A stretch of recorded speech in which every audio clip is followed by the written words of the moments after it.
Earlier, I told you guys I was making a white cheddar green onion bread tonight out of sourdough. So I thought I'd come by and I'd show you the recipe. But then I got busy and I forgot. So then I thought, well, I'll just come tell you the recipe. So you're going to take a bowl and you're going to add 1 tablespoon of active dry yeast, 1 tablespoon of raw honey, 1¼ cups of warm water, and 1/2 cup of sourdough starter. You're going to mix it and let it sit covered for 10 minutes until it gets foamy.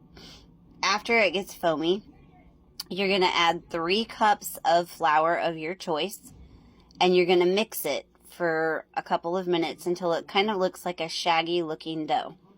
And after the shaggy looking dough forms, you're going to cover it and let it rest for a half an hour. When it's done resting, you're going to add a pinch of salt and a couple tablespoons, maybe 2, depending on your preference. I usually do 2 tablespoons of butter, and you're going to mix it until it kind of looks like this.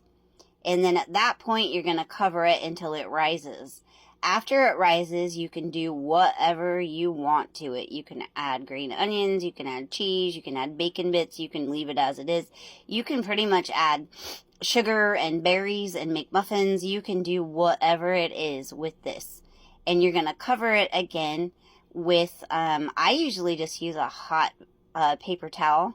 Like I get it wet, wring it out, and I just cover it with a hot paper towel.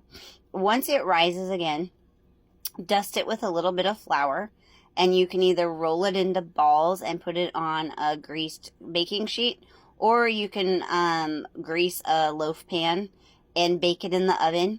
Now, for dinner rolls, it's usually about 350 degrees, between 15 and 20 minutes. As soon as it starts turning light brown, it's done. And you'll know if it's done because if you take your finger and you push into it, it will pop back up. If it's not done, it'll cave in. So that's one way to tell. Now, for a loaf of bread, it's going to be 350 degrees for about 30 minutes.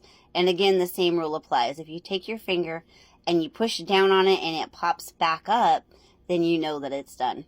Happy baking!